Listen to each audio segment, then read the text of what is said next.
Okay, welcome to another day in the shop.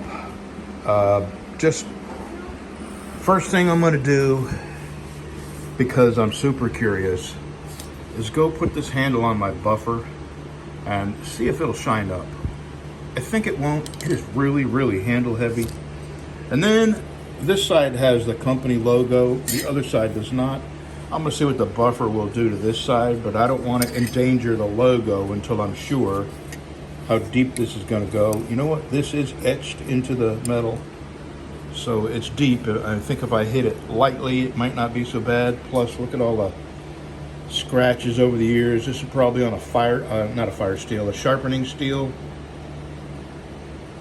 But this is very sharp for being 140 years old. And I'm just curious. I'm not going to go crazy. I'm just going to touch it with a buffer and see if it will shine up. And this, I'm going to disassemble and completely rebuild it, basically. Remake it. This is sold. This is sold. That's sold. I have one more of these coming. This is a small one compared to that, but it is a Bridell. And I'm setting that to the side for now. This knife is sold. I got to send them a picture of the wood I have available.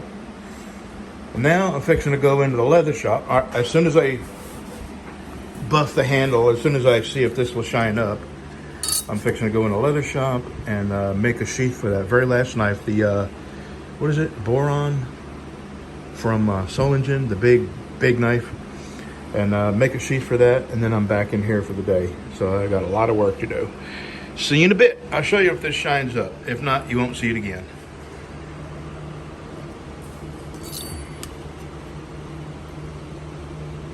I don't know what kind of metal it is. I'm just going to assume it's pewter. And it is heavy like pewter. And shined up real nice. I mean, I just put a minimal amount of effort in it. So let's give you a close-up of this here.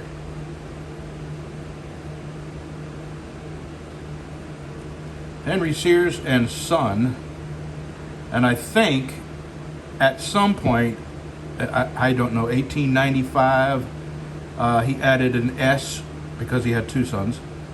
And I don't know what the Prussia is, the significance of Prussia.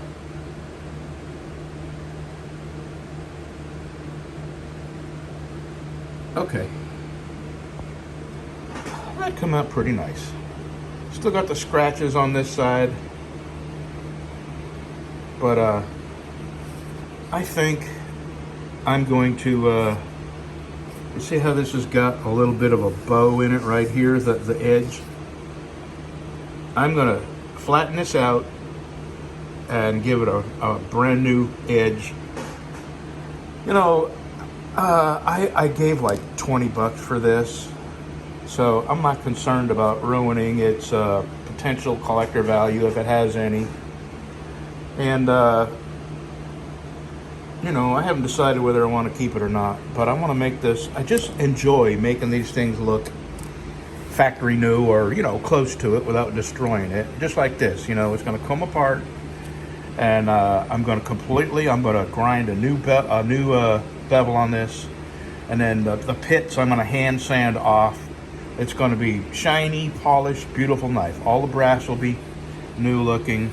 The bone, if it is bone and not plastic, I'll know by looking at the end. And, you know, it's going to be a brand new looking knife, and I'm going to make a new sheath. Alrighty. Okay, let's go into the leather shop. Make a sheath for that big knife, and then we'll be back in here to do a little more work. All right. Let's get some leather out here and trace this out. Get to going. I'm gonna have to break out my brand new. I have a little bit of leather left over here, so what I'm gonna do is the longest piece I'm gonna cut from this, and then the front and the webbing, I'm gonna use up these last few pieces here. Well, I did something unhumble for the first time ever.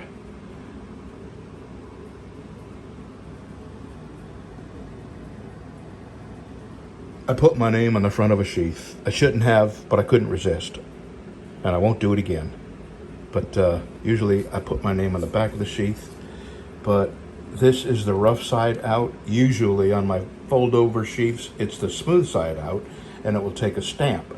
But the rough side out will not take a stamp. So that's the only reason I did it. Plus I had a moment of unhumbleness because I was so proud of the design and how quickly I'm making this. I made one yesterday this size, and it took me the entire day.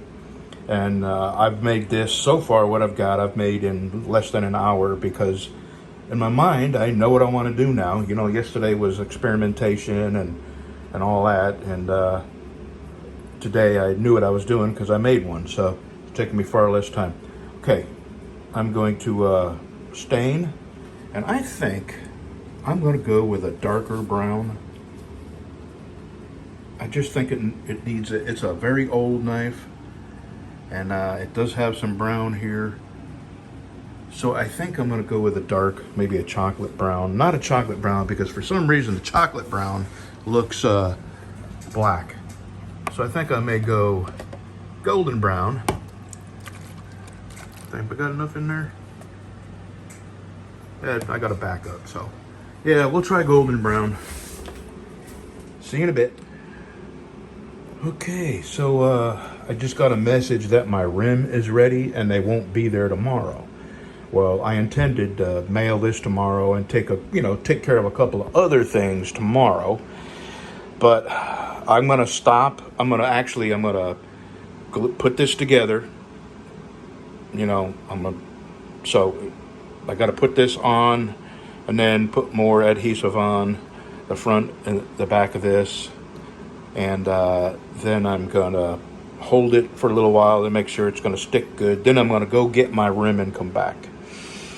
So this is, the day is gonna take me a little longer. And I may not actually get to ship this till Monday, because I don't ship anything until the sheath is completely dry. And I just wanted you to notice how I cut this from one piece of leather and this from another piece of leather, and look at the difference on how they absorb the dye. And just leather is really funny. The big sheath I made yesterday had dark spots on it, and some areas absorbed the dye and held it, and some areas, that's just the nature of leather, which I kind of find interesting. I like the fact that the leather is unique. Okay, let me get this together.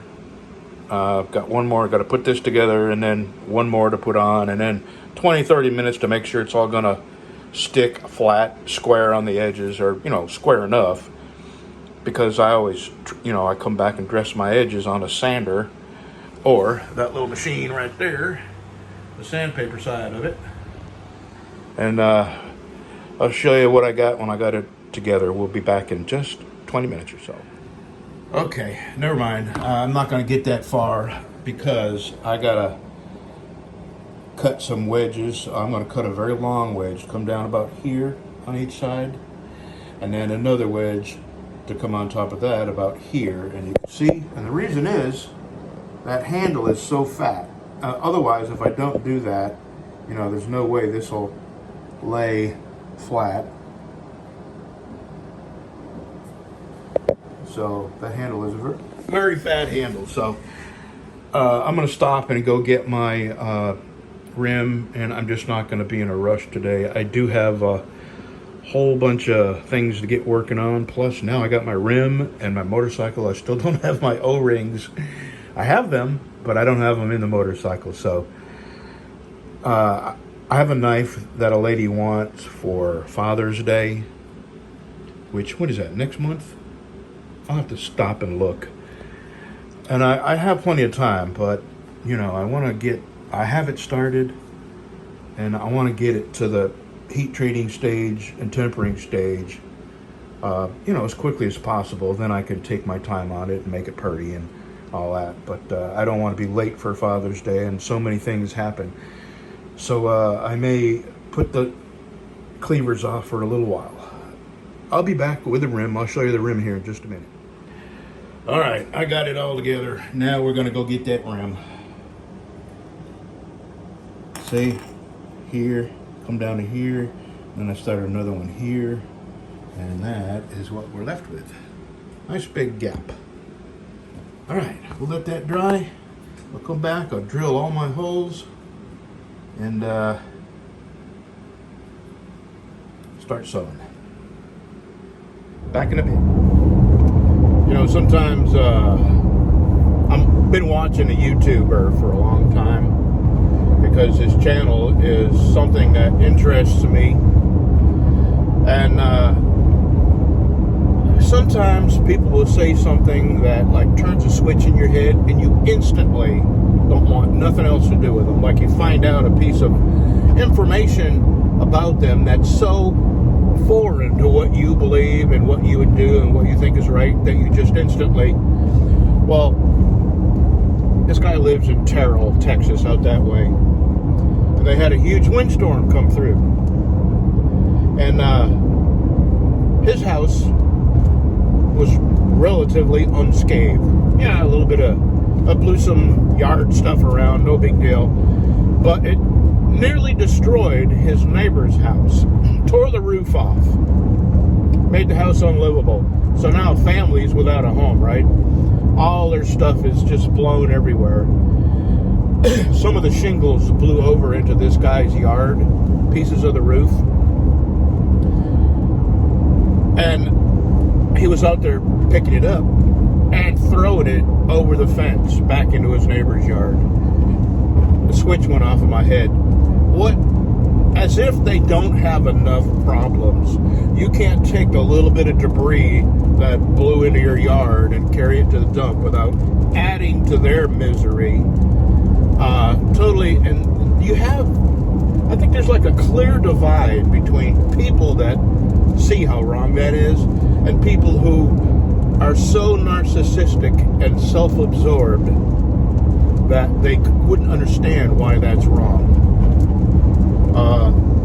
Me, I'd be over there helping them people, tarping their roof, helping them gather some belongings so they can have clothes. And not this guy, he was completely about himself. Him and his wife were out in his yard, picking up the shingles and pitching them back over the fence in the neighbor's yard, who already has a catastrophe on their hands. And blew my mind. And I unsubscribed, and I'll never watch him again because I know his true character. Okay, I'm headed to get the rim. I'll show you the rim when I get it. See you in a bit. Oh my God, it looks so nice. Wait till we get it home. I'm going to unwrap it and show it to you. I can't wait to get it on the bike. Now I want to do the back rim. So, $70. That's what that cost me. And it looks like a really good job. And they're very nice people. All Mexicans, except the lady that owns it or runs it. She's a Caucasian lady. But we were talking about Mexican music. They had Mexican music blasting in the back where they do the work. And I said, you know, I speak just a few words of Spanish, but I just love Mexican music. I don't know why it's... And she said what I was thinking. She said, because it always seems festive. And I said, that's exactly what I was thinking. And I told that to my wife whenever we go into a Mexican restaurant and they've got, I don't even know there's a particular name for the style of Mexican music. And it always seems like it's just a festive, good time party, you know. And I like Mexican music. Even though I can understand about every 30th or 40th word, it's just the music itself. Anyway, I'll show you this. Show you this when I get home. So what do you think? Is that not magnificent? Now I want to get the back one done. That's just beautiful. They even did inside the rim. Unbelievable. That is so nice. So nice. Really, really shiny too. And that's powder coating. That's not painting. All right. So now we got to put bearings in. And let's see which side takes the bearing. Let me reach around here. I think it's this side that takes the special ABS bearing. I'm almost positive. Okay. Now I'm going to drill the holes that I hammered, drill through, and get to sewing. Well, I'm doing something a little different that I haven't done before, and that is put some stitching up here at the top. It's not necessary. It's purely for aesthetics. But to do that, I've got to bend a needle to do that, to be a hook, to go up under here, and I got a needle I'm gonna take out there to my torch by my forge, the one I use out there, and see if I can put a bend in this without breaking it, and then I'm gonna start sewing. So when I sew a sheath, to pull enough string out, I pull 7 times the length of the sheath off of the roll of string. And I just start here and here, and I count 7 times the length of the sheath. And that usually leaves me with enough left over to sew the belt loop over on the back for the next sheath.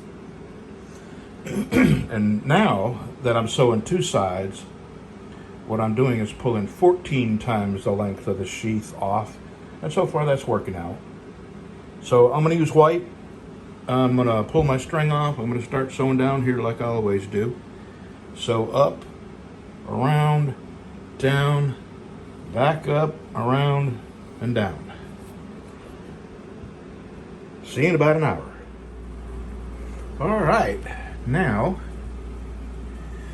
clean up my edges. I go into my knife making room and use that belt sander. Smaller sheaths I can do on that little sander there, but I got to change that piece of sandpaper, and I don't feel like doing it right now.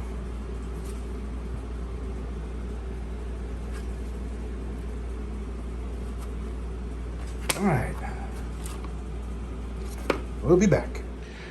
Oh, Lordy, here we go. Another big one. Let's see how big this one is. There's a big one.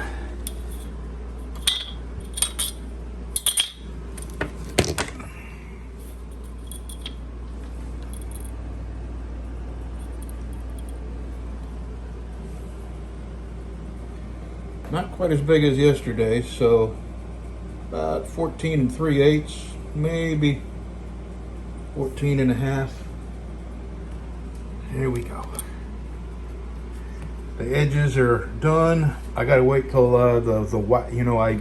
it's beeswax that I put on the edge, and when you burnish it, what it does is melts the wax into the rough edges of the leather, and then you gotta wait for the leather to get cold, the wax to get cold again before you can buff the edges and make them shiny. Okay, I did it. 6 sheaths. I mailed 4 knives yesterday. 1 knife I'm going to bring to the person that wants it Friday. And this, I will probably, all day today I was thinking today was Thursday, and it's not. It's Wednesday. So I can mail this Friday. Alrighty, on to the other shop. I'm going to put things away in here. Oh, there's my little hook that I bent, and that worked just fine, so I'm going to make sure that doesn't get away from me. I'll put that right there. There. Okay, on to the back of the knife shop.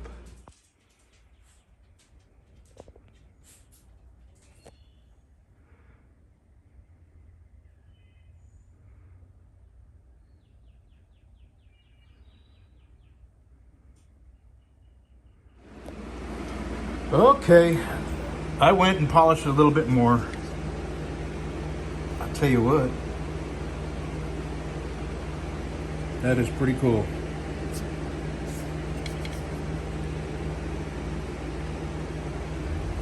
So I would sell this. I don't need to make a ton of money on it. I just, I bought it and then I paid shipping, and then I'll have to pay shipping to send it. So if anybody wants this, I'm just not a knife collector. I really enjoy these old knives though, but I got nowhere to put them. I don't know what I would do with them. And honestly, when I die, that's it. There's nobody gonna get my stuff. It's all going to the dump. And when I bought this place here, that was a real shock. These people that own this place had kids and grandkids all around this town, close. And they had pictures and mementos and things that you would think somebody would want.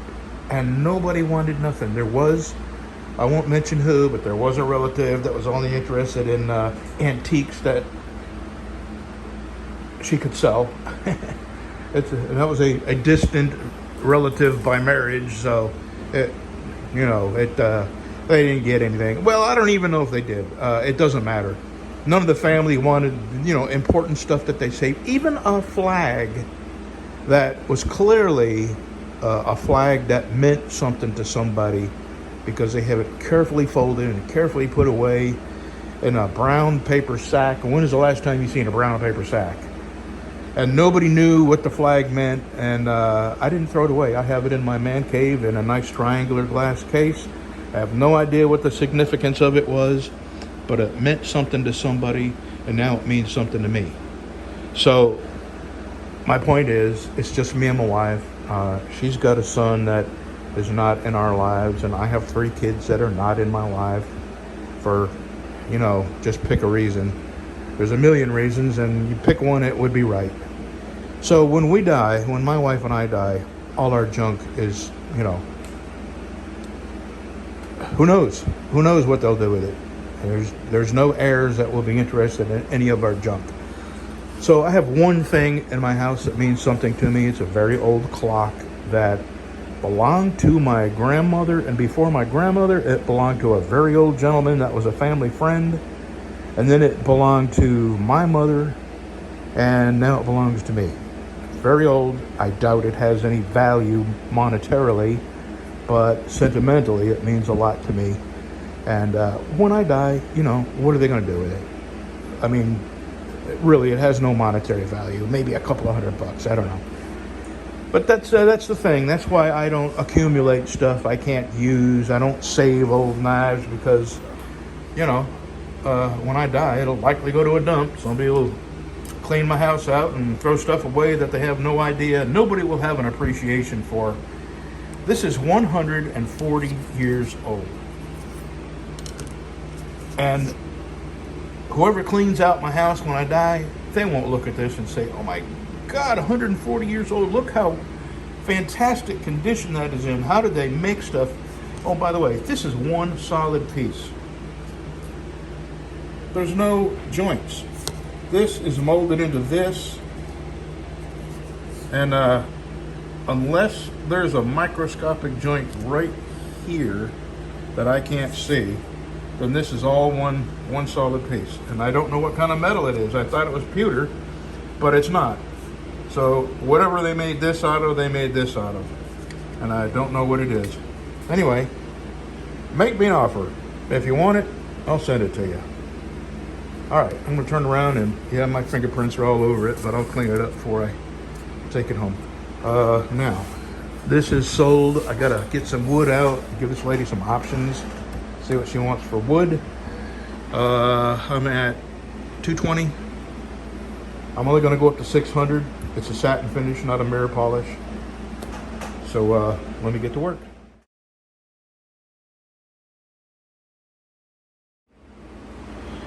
All right, the knife is up to 600.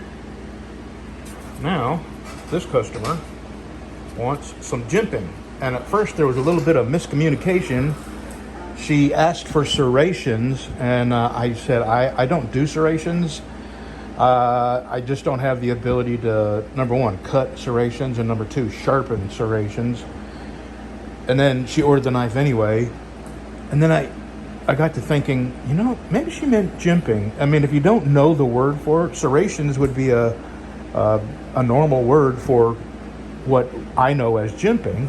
So I sent her another message. I said, in the knife business, we get sort of used to calling something by one word, and people not in the knife business may not know that word. I said, are you sure you weren't talking about a thing called jimping? And then I described, how you can strike a spark on a fire steel, and that's what we call jimping, but she may have called it serrations because she just didn't know the word that knife makers use. And she said, that's exactly it. So anyway, no extra charge for jimping. But I'm glad we cleared it up, because now I'll be able to give them a knife that they wanted with what they wanted on it. So this is how I start the jimping, up against that block. This is a file jig, and this is a jimping file. Actually, it's a checkering file, but this is how it goes. Start it like that, and then I'm probably going to go about 1 inch, maybe 1.25 inches. I don't want to put too much on there, but I do it before the heat treating. This is at 600. This is the heat treating is the next step after the jimping, and I do it after I finish sanding because it tears up the sandpaper, and before I heat treat it, so it is hard when it comes out, and it will in fact, you know, strike a spark on a fire steel. All right, let me get this done. So yeah, dropped my file, bent over to pick it up, and introduced my brain bucket to the point of that. So at least I know it works. And fortunately, there's nothing in there that could get damaged. Okay, so that's what jimping looks like. Let me turn that off.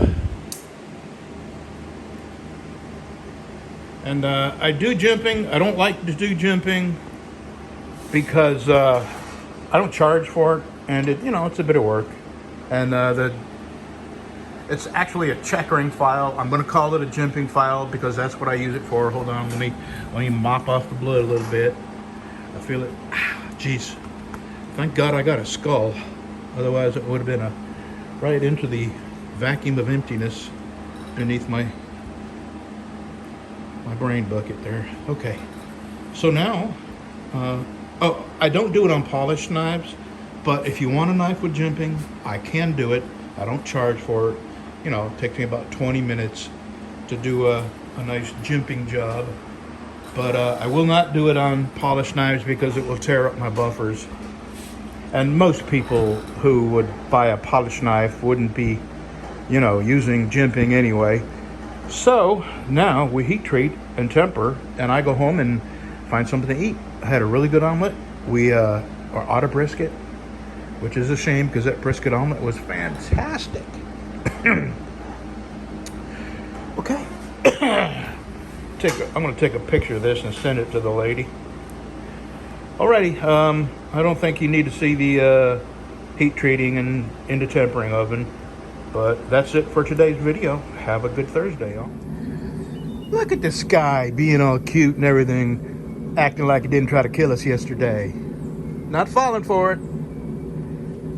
Okay, he's decided to come back. He thought when I came outside, we were going home to eat supper because it's almost his supper time. I swear these dogs have watches somewhere. They have watches. And he sat between me and the house and stared at me like he could stare me into coming home and feeding him. All right, I thought that was the last clip. It's not. I just...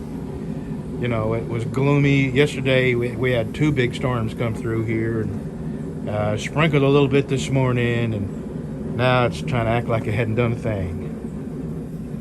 Okay, foraging, going home.